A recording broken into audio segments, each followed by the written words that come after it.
नमस्कार, मैं हूं आपके साथ आशा सरमाल। आप देख रहे हैं जेके प्राइम और जेके प्राइम में आज हम लंपी स्किन वायरस को लेकर बात करेंगे कि जो जानवरों के अंदर एक घातक बीमारी आई है उससे किस तरह से बचा जाए और किस तरह से वो चिंता का विषय यहाँ किसानों के लिए बनाती जा रही है। और सबसे बड़ी बात आपको बताते चले कि दुधारू पशुओं में जब ये बीमारी आ गई है तो कितनी घातक साबित हो रही है, इसी पर आज मंथन करेंगे। तो पैनल से सबसे पहले आपको रूबरू करवा देते हैं। आपको बताते चले कि आज जो पैनल हमारे साथ जुड़ रहा है जिसमें अल्ताफ अली हैं, chief animal husbandry officer, department Jammu हैं। बहुत बहुत स्वागत सर आपका जुड़ने के लिए। और उनके साथ साथ कुलभूषण खजूरिया जी हैं जो कि प्रेसिडेंट फार्मर हैं, डेयरी फार्म एसोसिएशन और मेंबर JNK किसान एडवाइजरी बोर्ड से हैं। आपका भी बहुत बहुत स्वागत जुड़ने के लिए। राजेंद्र कुमार भारद्वाज जी हैं, associate professor veterinary medicine, SKUAST Jammu से। आपका भी बहुत बहुत स्वागत जुड़ने के लिए। और उनके साथ साथ सीनियर जर्नलिस्ट हैं कश्मीर से सनम एजाज हमारे साथ। आपका भी बहुत बहुत धन्यवाद जुड़ने के लिए सनम। तो चलिए अब आपको ग्राफिक्स के जरिए जरा बीमारी के लक्षण यहाँ पर समझा देंगे, किस तरह से यहाँ पर ये बीमारी जो है वो घातक साबित हो रही है, किस तरह से लंपी वायरस जो है वो एक घातक बीमारी बन रही है। तो लंपी स्किन वायरस किस तरह से तेजी से फैल रहा है, जानवरों में ये वायरस लगातार आप देखिए किस तरह से फैलता हुआ नजर आ रहा है। घातक बीमारी है और इस साल लंपी रोग अप्रैल मई में पाकिस्तान में फैला था और उसके बाद अब भारत के भी कई इलाकों के अंदर इसे देखा गया है। अब यहाँ देश के अंदर राजस्थान व गुजरात में 3000 से ज्यादा, पंजाब में 400 से ज्यादा पशुओं की मौत का कारण ये वायरस यहाँ पर बन गया है, जो चिंता का विषय है। और क्या है आखिर लंपी स्किन डिजीज, इसके बारे में थोड़ा सा समझ लीजिए, क्योंकि ढेलेदार त्वचा रोग एक वायरल बीमारी है जो काफी परेशानी यहाँ पर दिखाती हुई नजर आ रही है। मवेशियों और भैंसों में लंबे समय तक यहाँ आप देखिए रुग्णता का कारण बनती है। और साथ ही तस्वीरों में भी आप देखेंगे ये रोग pox virus, lumpy skin disease virus LSDV के कारण होता है। और पूरी तरह से किस तरह ये घातक अब साबित हो रहा है ये समझना है। पूरे शरीर में 2 से 5 सेंटीमीटर व्यास की गांठों के रूप में ये प्रकट होता है। और उसके साथ ही विशेष रूप से सरदर्द और भी कई अंगों में मवेशियों को ये समस्याएं हो जाती हैं, यानी बुखार हो रहा है, सर दर्द हो रही है, जिसकी वजह से मवेशी जो है उसकी पूरी तरह से चपेट में आ रहे हैं। तो स्तन ग्रंथित और जननांगों की भी आसपास यहाँ पर गांठें धीरे धीरे बड़े और गहरे घावों की तरह ये खुल जाती हैं और उसके बाद किस तरह से घातक साबित हो जाती हैं ये देखने वाली बात है। और उसके साथ साथ ये भी समझिए कि किस तरह से अब यहाँ पर ये वायरस जो है वो बढ़ता जा रहा है, आगे भी बढ़ेंगे, क्योंकि लगातार आप देखिए लंपी स्किन रोग आखिर है क्या, जिस तरह से फैल रहा है, क्या कुछ है। लंपी स्किन रोग के कारण पशुओं की खाल पर गिल्टियां बनने और तेज बुखार आने से उनकी मौत हो रही है, ये एक बड़ा कारण बनता जा रहा है। और उसके साथ साथ समझिए कि अब इससे बचना कैसे है। कमजोर पशु इस बीमारी की ज्यादा चपेट में आ रहे हैं, यानी इम्यून सिस्टम जिस पशु का सही नहीं है वो ज्यादातर चपेट में आ रहे हैं। इस रोग से पीड़ित पशुओं से तेज बुखार देखा गया है। और साथ ही ऐसे पशुओं की चमड़ी में गिल्टियां बनती है, जब तक कि इसे उबाल कर या फिर उपभोग पहले पशुचिकित्सित किया जाता है। और इस बीमारी के परिणाम स्वरूप अक्सर पुरानी दुर्बलता, यहाँ कम दूध उत्पादन, खराब विकास, बांझपन, गर्भपात और कभी कभी मृत्यु भी हो जाती है। यानी इस तरह से जो चीजें हैं वो देखने को मिल सकती हैं। बुखार की जो शुरुआत है वो वायरस से संक्रमण से लगभग 1 सप्ताह बाद हो जाती है और मृत्यु का भी ये कारण यहाँ पर बन रही है, जो एक चिंता का विषय है। इसलिए इस पर मंथन करना आज बहुत जरूरी है, क्योंकि बुखार की शुरुआत वायरस से संक्रमण से लगभग 1 सप्ताह बाद होती है। और उसके साथ साथ ये भी समझिए कि ये प्रारंभिक बुखार 41 डिग्री सेल्सियस से 106 डिग्री फ़ारेनहाइट से भी ज्यादा हो सकता है और 1 सप्ताह तक बना रह सकता है। यानी जो चिंता आज किसानों के अंदर है उस पर मंथन होगा। तो LSD यहाँ मच्छरों, मक्खियों और टीकों की वजह से और लार और दूषित पानी और भोजन के माध्यम से भी ये फैल रहा है। तो LSD अफ्रीका और पश्चिम एशिया में कुछ हिस्सों के लिए यहाँ स्थानिक है, जहाँ इसे पहली बार 1929 में खोजा गया था। लेकिन दक्षिण पूर्व एशिया में LSD का पहला मामला जुलाई 2019 में बांग्लादेश में दर्ज किया गया था। और उसके साथ ही भारत में यहाँ कितने मवेशी इसकी चपेट में आ गए हैं वो भी देखिए। जहां भारत में दुनिया की अगर बात करें तो सबसे ज्यादा 303 मिलियन मवेशी हैं और ये बीमारी सिर्फ 16 महीने के भीतर 15 राज्यों में फैल गई है। अभी तक आप देखिए 15 राज्यों में फैली है, तो इसका देश पर विनाशकारी प्रभाव हो सकता है। और इससे किस तरह से बचना है, जहां अधिकांश डेयरी किसान या तो भूमिहीन है या फिर सीमांत भूमि मालिक है और दूध सबसे ज्यादा सस्ते दाम पर बिकता है। ये रोग संक्रमित दूध से दूध पिलाने वाले बछड़ों में भी फैल रहा है, जो कि एक चिंता का विषय है, क्योंकि अगर गाय को है तो उसका दूध पीने वाला जो बछड़ा है उसके अंदर भी ये संक्रमण जा रहा है। तो जाहिर तौर पर दूध जो है वो घरों के अंदर बिक रहा है और पूरी तरह से आप समझिए कि जो लोग यहाँ दूध का सेवन कर रहे हैं क्या उनके अंदर भी ये बीमारी जा रही है, संक्रमण जा रहा है, इस पर भी मंथन होगा। तो दुधारू पशुओं में ये लंबा वायरस जो है किस तरह से देखा जा रहा है, जानवरों में दिखे हुए लक्षण, तो पशुपालक बरते यहाँ पर इस तरह से सावधानी, क्योंकि सावधानी बरतना बहुत जरूरी है। पशुओं के शरीर पर गांठें बनने लगती है, जिस तरह पहले भी आपको बताया।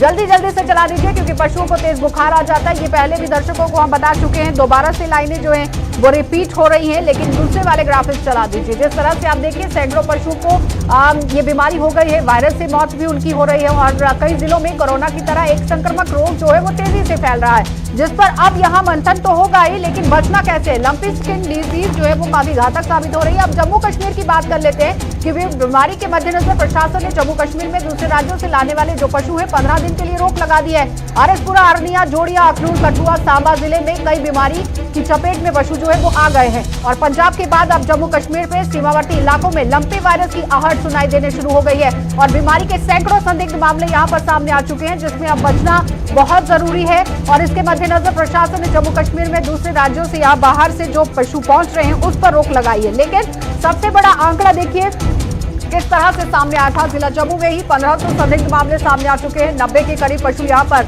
मर चुके हैं, उनकी मौत हो चुकी है, जो कि एक चिंता का विषय जरूर बन रहा है। विभाग की तरफ से कदम तो उठाए गए, टीमों का गठन किया गया, लेकिन उसके बावजूद भी देखिए दवा देने पर 600 मामलों में पशुओं की हालत में सुधार हुआ।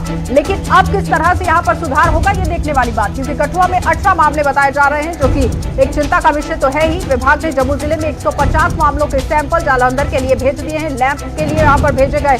लेकिन सबसे बड़ा आंकड़ा जब सामने आ रहा है तो एक चिंता का विषय जरूर बन रहा है कि आखिर किस तरह से इससे बचा जाए। तो अब यहाँ टीमें भी आसपास के इलाके में तैनात कर दी गई हैं, टीकाकरण पशुओं का किया जा रहा है। अब उससे बचना कैसे है ये देखिए, रोज 100 पशु इसकी चपेट में आ जाते हैं और रोजाना इसी तरह से अगर पशु चपेट में आ रहे हैं तो एक चिंता का विषय बन रहा है। तो चलिए अब आपको पैनल की ओर लिए चलेंगे और सबसे पहला सवाल यहाँ पर रहेगा एसोसिएट प्रोफेसर से ही, क्योंकि डॉक्टर हैं, वेटनरी मेडिसिन को लेकर बात करेंगे कि आखिर इस बीमारी से बचना कैसे है। क्योंकि बहुत बड़ा सवाल यह है कि 1500 की लगभग अगर आंकड़ा देखा जा रहा है और भी बढ़ सकता है, क्योंकि ये संक्रमण जो है एक जानवर से दूसरे जानवर में फैल रहा है। राजेंद्र जी, देखिए जैसे आपने बताया कि ये बीमारी जो है कीचड़ों, मक्खी मच्छर आदि के काटने से फैलती है।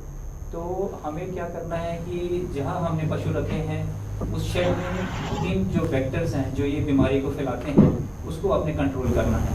साथ ही साथ वहाँ जहाँ पशु बांधे हैं उनके शेड्स हैं उनमें सफाई का ध्यान रखिए, वहाँ फिनाइल आदि का स्प्रे करिए। और सबसे बड़ी इम्पॉर्टेंट चीज़ है कि ये नोटिफाइबल डिजीज है और इसमें क्या होता है कि जैसे कोरोना में था ये एक आदमी से दूसरे आदमी में फैलती है, तो उसी तरीके से ये बीमारी भी एक पशु से दूसरे पशु में कीचड़ों आदि के काटने की वजह से या इनके जो रिसाव होता है, आंखों से जो पानी निकलता है, नाक से जो पानी निकलता है, उससे अगर वो दूसरे पशु के कांटेक्ट में ये सब रिसाव आ जाएं तो उसकी वजह से ये जो बीमारी ये फैल जाती है। तो हमें करना क्या है कि अगर कोई पशु इस बीमारी से ग्रस्त होता है तो उस पशु को आपने सेपरेट कर देना है, बाकी पशुओं को अलग बांधिए और उस पशु को इलाज के लिए आपकी निकटतम जो अपने हॉस्पिटल है वहाँ नहीं लेके जाना है, आपने उसका जो इलाज है घर पे ही डॉक्टर आपने नजदीकी जो वेटरनरी डॉक्टर है उसको बुला के उसका इलाज करवाना है। चलिए कुलभूषण जी आपके पास आएंगे। जिस तरह से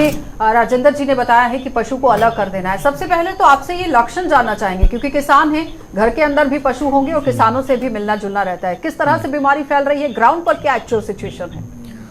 पहले तो मैं आपके चैनल का धन्यवाद करता हूँ कि जिन्होंने ये किसानों का दर्द जाना और ये भी आज के पैनल में ये बात रखी कि हम कैसे इसका समाधान निकाल पाएँ। मैम बात ऐसे है कि मैं बेसिकली डेयरी फार्म भी हूँ, मेरे पास 100 कैटल हैं और हमारा एक बहुत बड़ा पूरे जम्मू प्रोविंस में और कश्मीर में सारे लोगों के साथ टच में हूँ। असली बात ये है कि हमारे देश में ये बीमारी 2019 में पहले केस दर्ज हुआ था जो हमें जानकारी मिली है, लेकिन मैं ये कहूँगा कि तब से ये अगर आइडेंटिफाई हुआ था ये वायरस तो आज दिन तक सरकारों ने इस पर लापरवाही की है। इसकी वैक्सीन बननी चाहिए थी मेरे हिसाब से। जैसे FMD की वैक्सीन सारे अवेयर्ड हैं, वो वैक्सीन करवा लेते हैं और अपने पशु को बचा लेते हैं। दूसरा नंबर मैं ये कहूँगा कि हमारा भारत देश जो है विश्व में सबसे नंबर 1 है मिल्क प्रोडक्शन में। तो अब हम अपने जम्मू कश्मीर की बात करते हैं। जम्मू कश्मीर डेफिसिट स्टेट थी मिल्क प्रोडक्शन में, बट सरकार की कुछ नीतियों की वजह से हमारे बहुत सारे बेरोजगार बच्चे जो हैं इसमें आगे, और बहुत ही विस्तार पूर्वक जो IDDS स्कीम के तहत हमारा मिल्क प्रोडक्शन बढ़ा है और हम आगे बढ़ रहे थे।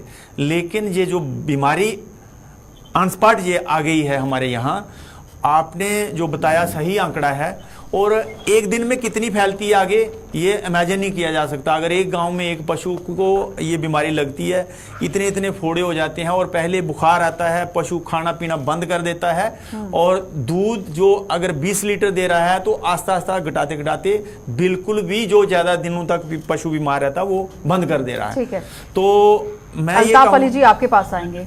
विभाग क्या काम कर रहा है इसको लेकर? हमारा विभाग जो है, हमने एक कॉल सेंटर बनाया है। उस कॉल सेंटर का नंबर मैं पहले सनम में आ रही हूँ आपके पास।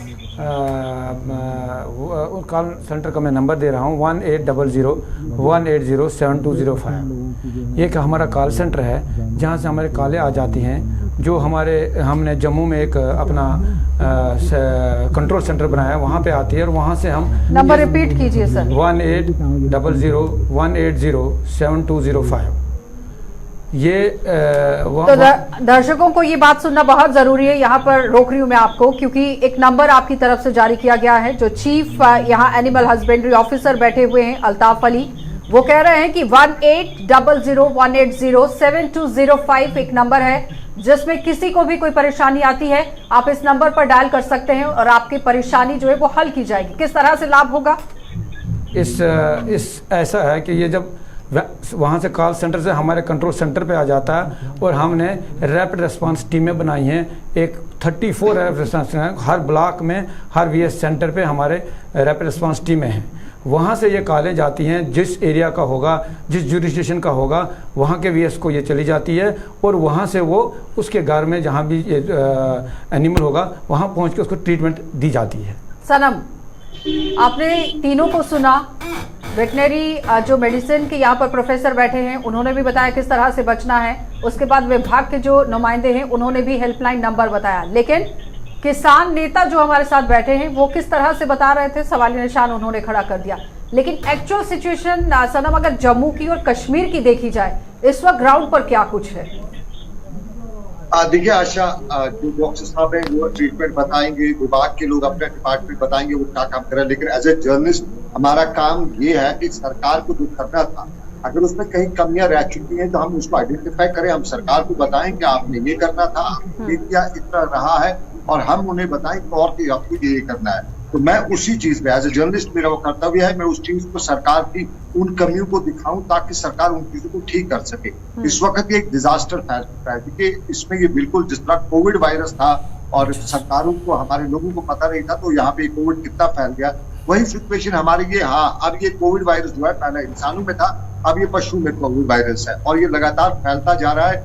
और इसमें हमें देखिए सबसे पहले सरकार की जो कोताही हुई हमारे विभाग की, जो विभाग का है, उनकी कोताही हुई जब पाकिस्तान में हुआ, जब चाइना में हुआ, जब देश के दूसरे राज्यों में होना शुरू हुआ, और वहां के एक्सपर्ट्स ने बताना शुरू किया कि पशु में गुठलियां आ रही हैं, उनका बुखार चल रहा है, वो अपना सर दीवारों से पीट रहे हैं। अब साफ जाहिर है बुखार के बाद जब सरदर्द इन पशुओं की बात की डॉक्टर्स, वो सींचता है खेत को अपने पसीने से, धानुका पर विश्वास से, हौसलों से अपने सीने के।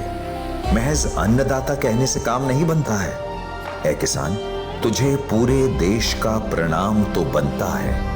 धानुका, इंडिया का प्रणाम हर किसान के नाम। तब में पता चला जब तो उन पशुओं ने अपना सर दीवारों से लगाना, दर्द होता था, और वो सर दर्द को कम करने के लिए ये सारे सिम्टम्स या लक्षण हम जब आना शुरू हुए तो कहीं न कहीं अलार्म वर्ल्ड वाइड बजना शुरू हुआ। हमारे देश के अलार्म बजा, लेकिन जम्मू कश्मीर विभाग ने इस पर खास तवज्जो नहीं दी। आज की डेट में अगर मैं कश्मीर की बात, यहाँ बताया जाता है कि 400 से 500 के करीब जो पशु है वो इस वक्त इसमें, लेकिन ये 400 से 500 वही पशु है जो फार्म वगैरह जिनके हैं वहां पे काउंटिंग किया। हमारी एक बड़ी संख्या पशुओं की है जो ये बकरवाल, गुज्जर या जो ट्राइबल्स या बहुत से आम लोग की पहाड़ों पे बहकू में लेके जाते हैं, तो बहक कहते हैं जंगलात में लेके जाते हैं, और वहां पे विभाग के लोग आते हैं, अभी तक नहीं पहुंचे।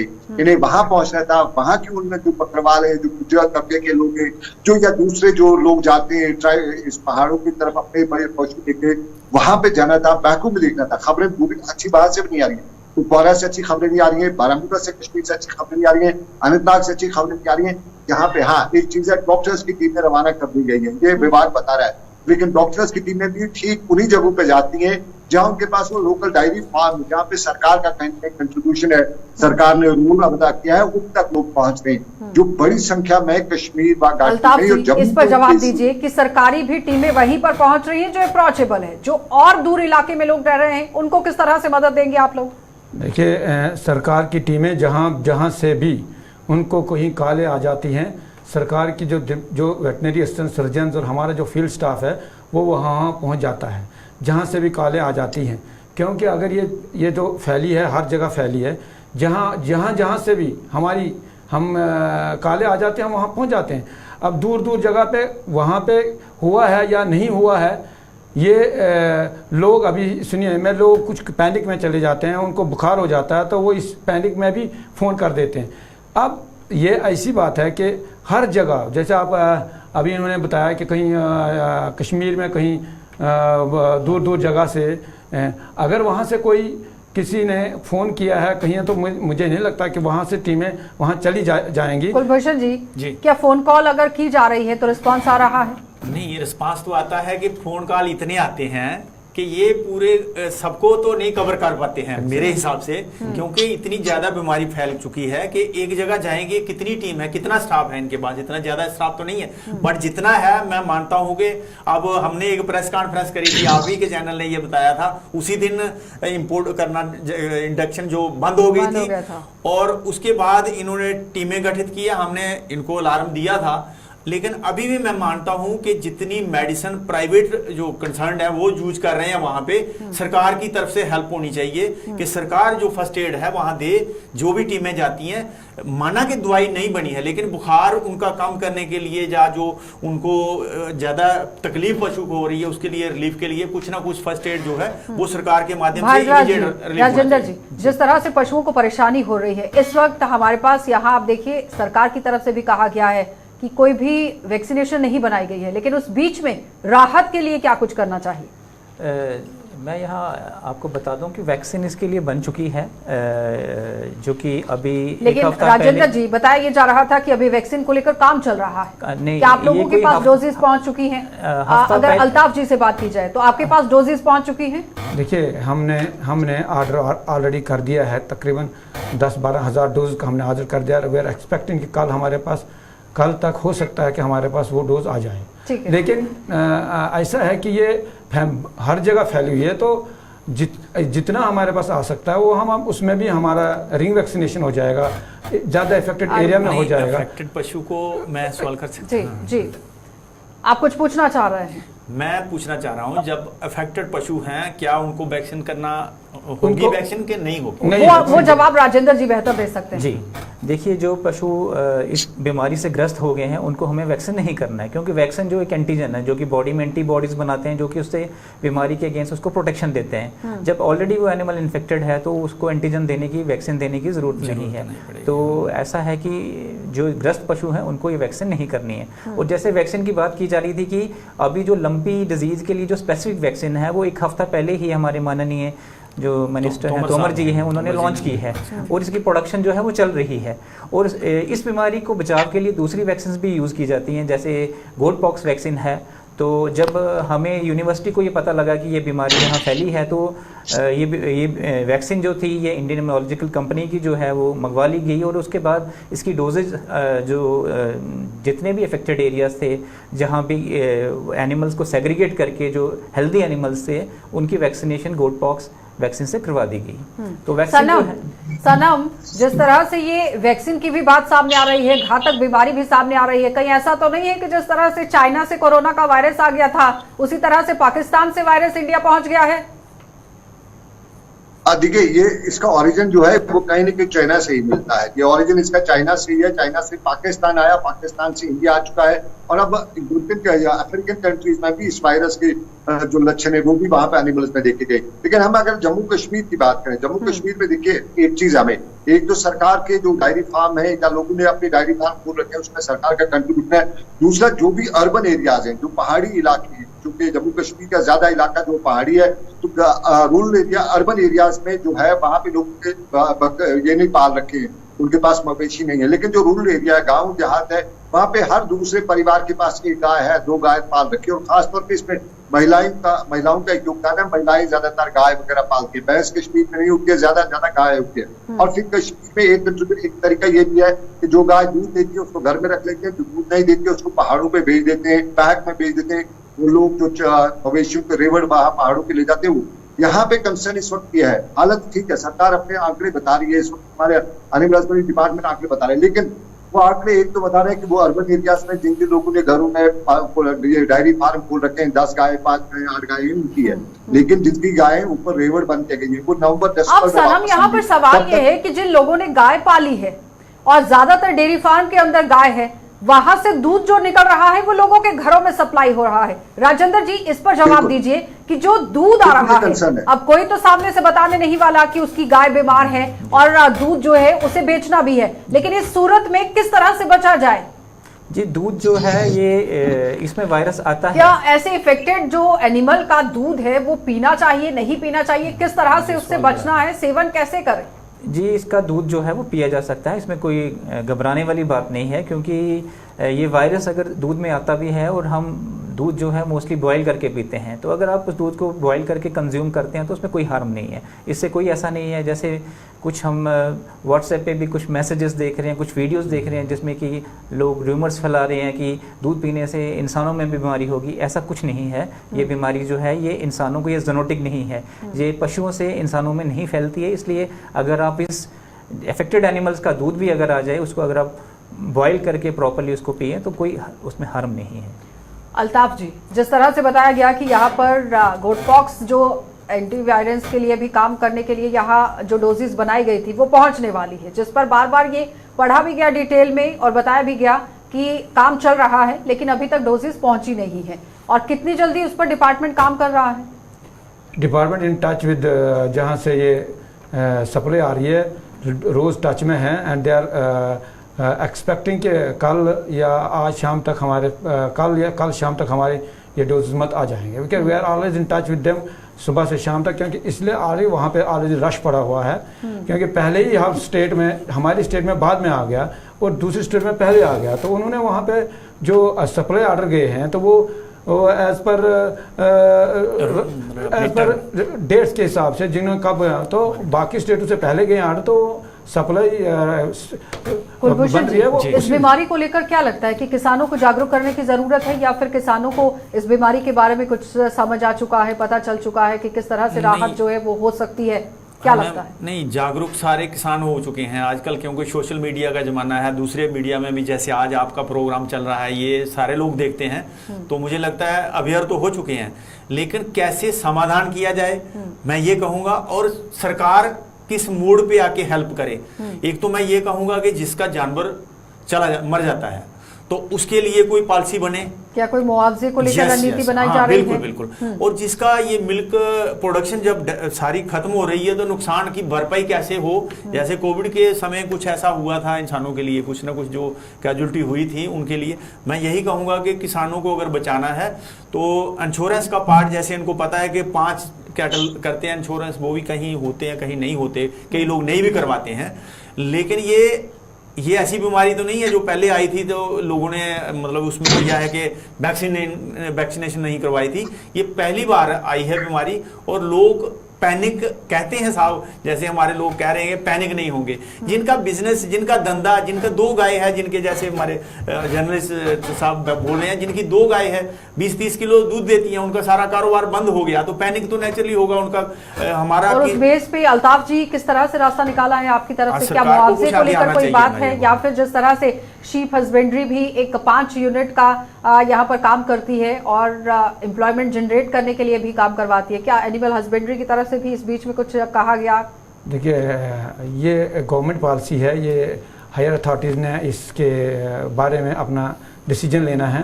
वो हायर लेवल पे ही डिसीजन लिया जाएगा कि इनके जब ये जो मृत्यु हो रही है इनके क्या हम डिसीजन ले लेंगे। ये हायर अथॉरिटीज़ का डिसीजन है। अभी तक हमारा सनम, इतने दिनों से ये वायरस फैला हुआ है लेकिन अभी तक हायर अथॉरिटी की तरफ से कोई डिसीजन नहीं लिया गया है।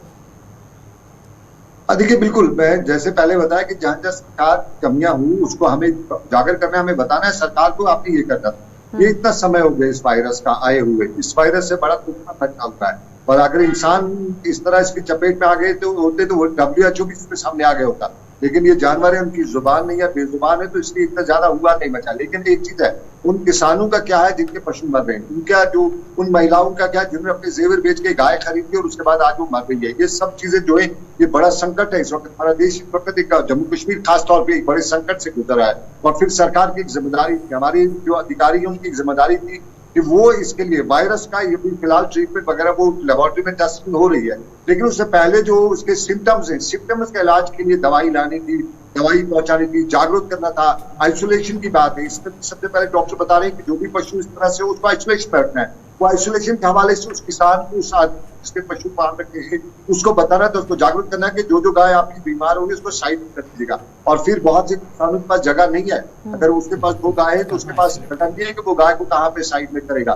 तो ये सारी चीजें जो है उसपे सरकार को सामने आना चाहिए था, लेकिन अभी तक सरकार नहीं आई है। अभी तक सरकार इसमें हम कहें कि एक बड़े पैमाने पे, बड़े कैनवास पे सरकार सामने नहीं आई है। वो खानापूरी की जा रही है, टीमें बनाई गई हैं, अब वो टीमें जाएंगी और उसके बाद वो रिपोर्ट वगैरह लाएंगी। जब तक वो रिपोर्ट वहां से लाएंगी तब तक बड़ा नुकसान हुआ होगा। अभी तक कुलभूषण जी काम होना चाहिए था, रिपोर्ट को लेकर ही बात हो रही है। नहीं, मैंने तो 4 तारीख को प्रेस कॉन्फ्रेंस करी थी कि ये युद्ध स्तर पे जैसे कोविड को लिया गया था सरकारों ने, ऐसे ही ये लंपी डिजीज, जो लंपी स्किन डिजीज एनिमल में आई है, इसको उस पैटर्न पे काम करने की जरूरत है। तो अभी तक कुछ तो हुआ, मैं मानता हूँ अवेयरनेस तो आई, लेकिन अब किस तरह से अब इनिशिएटिव जो है वो डिपार्टमेंट की तरफ से लिया जाएगा, क्योंकि सारी बात आपने सुन ली है अल्ताफ जी, अब तो आपके सामने क्लियर हो चुकी है पिक्चर। देखिए, जल्दी से इनिशिएटिव हमारा ये है कि पहले हमारा पहला रोल जो है कि इस डिजीज को कैसे कंट्रोल किया जाए और किस तरह से जो हमारी एनिमल्स इफेक्ट हो रहे हैं उनको कितना जल्दी से जल्दी उनको ट्रीट करके उनको ठीक किया जाए। हमारा जो पहला फोकस है वो इस चीज़ पे है कि इन एनिमल्स को किस तरह ठीक किया जाए और जल्दी जल्दी वहाँ पे पहुँच के हर एनिमल को जहाँ तक हमसे हो सके, जहाँ तक हमसे हो सके, इन एनिमल को जो है ट्रीटमेंट की जाए और इनको इनके एज अ डॉक्टर राजेंद्र जी, आप कुछ कहना चाहेंगे जाते जाते जल्दी से? जी देखिए, बचाव के लिए जैसे मैंने बताया कि वैक्सीन ही करवाएं और जो पशु हैं उनको सेग्रीगेट करके अलग से रखें। और बाकी हमारी यूनिवर्सिटी की तरफ से हमारी जो यूनिवर्सिटी साइट है उसके ऊपर भी हमने जो पैम्फलेट तैयार किए हैं, हमने वो सारे व्हाट्सएप के थ्रू, जो क्योंकि हम यूनिवर्सिटी में डॉक्टर हैं, हमें कॉल्स आ रही हैं, हम उनको व्हाट्सएप के थ्रू उनको प्रिस्क्रिप्शन भेज रहे हैं। हमारी यूनिवर्सिटी ने कॉल सेंटर एस्टेब्लिश किया है और हम जैसे डिफरेंट गौशाला हैं उनमें भी सर्विसेज दे रहे हैं। राहत पैकेज देने की बात होनी चाहिए, मांग लगातार किसान यहाँ पर कर रहा है। बहुत बहुत धन्यवाद राजेंद्र जी आपका भी जुड़ने के लिए, अल्ताफ जी आपका भी, कुलभूषण जी आपका भी और सनम आपका भी बहुत बहुत धन्यवाद जुड़ने के लिए।